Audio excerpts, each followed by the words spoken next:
Reclaimed timber. It's a place where a lot of woodworkers get started, and it's easy to see why. Whether it's free pallet wood or demolition hardwood off Facebook Marketplace or out of a skip bin or something, it's often available at a much more appealing price point. So let's see how we can go about turning something like this into usable timber. Oh, I suppose I should make some space to work with. All right, back out we go.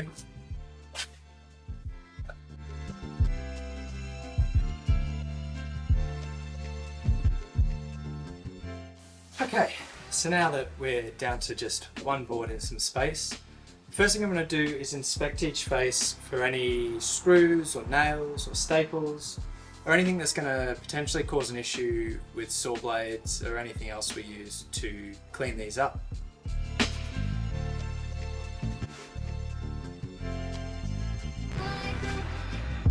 Now these nail holes and screw holes will dictate the usable lengths of timber for this. So the next job is to take it outside, in this case to the miter saw, and cut it down to usable sizes.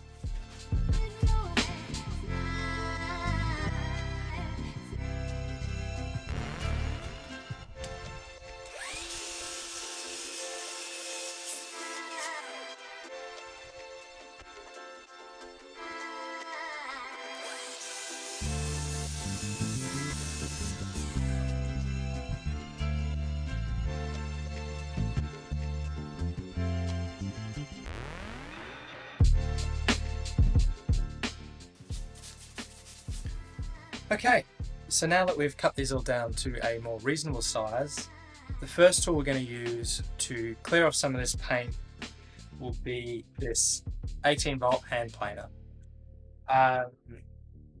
This will take the paint off. It'll also do a good job of detecting any metal nails or screws or staples that we didn't find before, because the blades in these are much cheaper than the blades in your thicknesser or your jointer or carbide inserts and either of those. So we'll burn through all the paint and see what's underneath.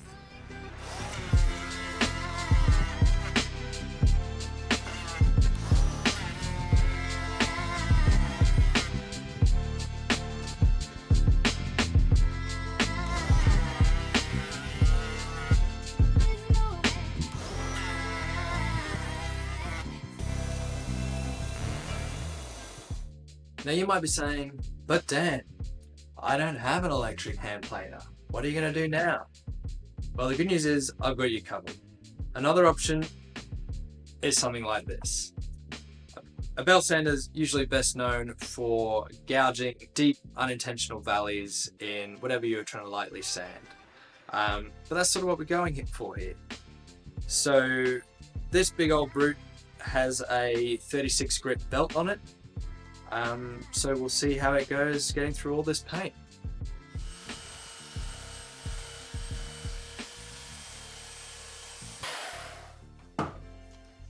So as you can see, the belt sander does remove the bulk of the paint.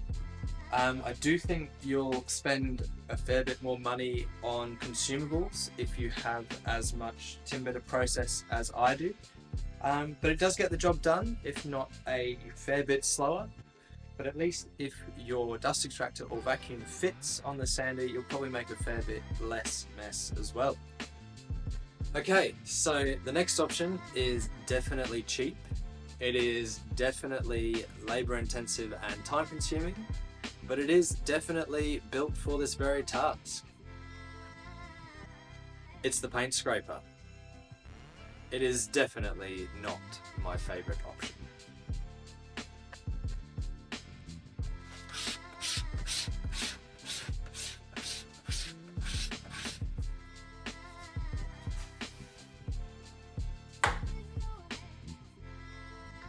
So the paint scraper was obviously working, but it's going to be too slow, too labour intensive, and just not as good as some other options.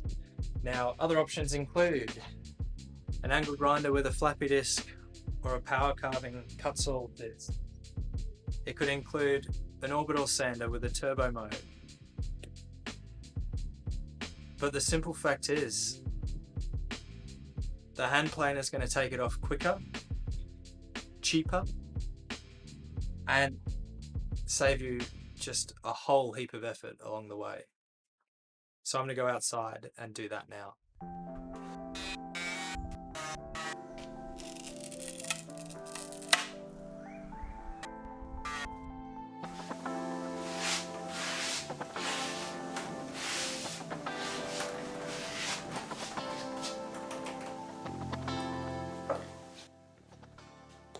Okay, so now we have this collection of very hard, very heavy, sort of skip dress timber, and some people would go ahead and run this straight through the thicknesser and that's all good. I'm not some of those people. I'm very delicate, I'm very fragile. I have another step to do before I risk nicking any of the blades or knives or inserts in any of my machines. Okay, so the next step I have to protect my precious Luxcut 3 helical head in my thicknesser is one of these. It's a little metal detector similar to the ones used by, like, I don't know, TSA or whatever. And it's just going to look for any hidden bits and bobs. There's lots of holes in this, and I think they're from borers, but they could be from little pin nails or nails or staples, etc. You've heard it all before. So we'll just check the battery's got a bit of, oh yep, bit of life left in it. And it even comes with a sweet little earpiece to save all the noise.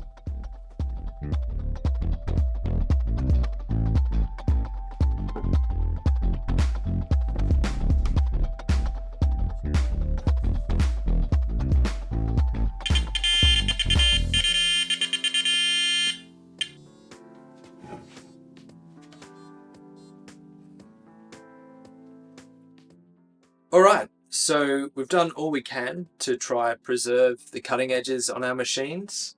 Ideally, if I had a jointer, I'd then joint an edge and a face before the thicknesser, but I don't. So I'll run each face through the thicknesser and tidy all of these up, and we're nearly at the point where we have dressed timber. Nearly. Let's make some noise.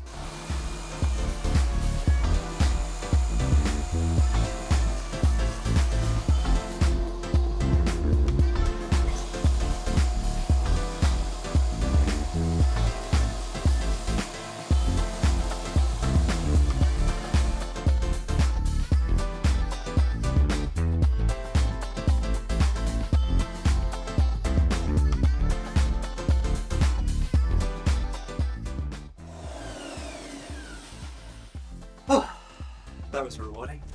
Okay, so now we turn our attention to the edges.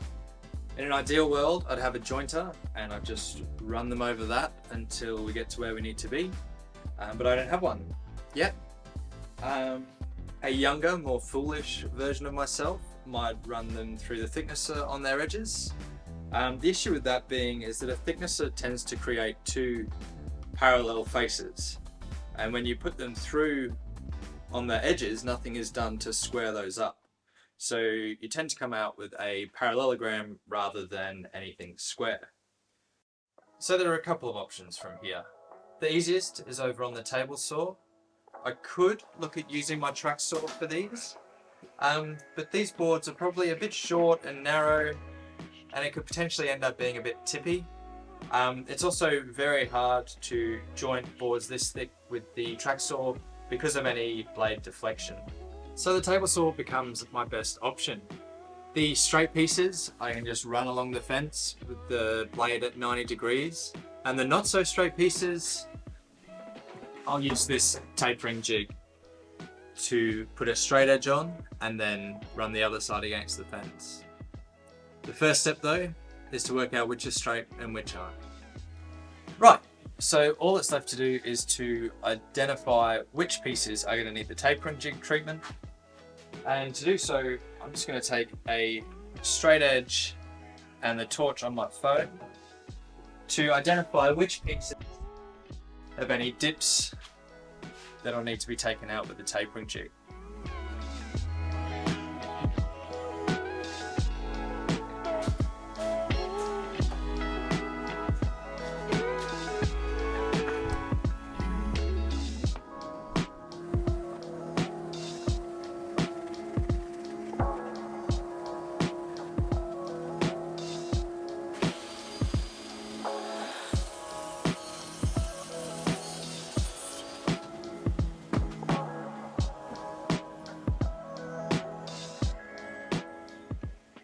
Right, so this stack here has been through on the tapering jig, giving it a nice square straight edge.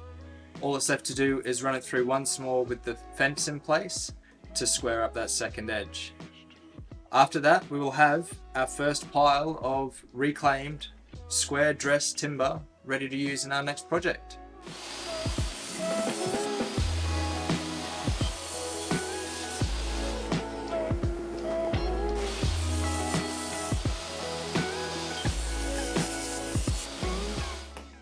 And there you have it, our first stack of dressed timber.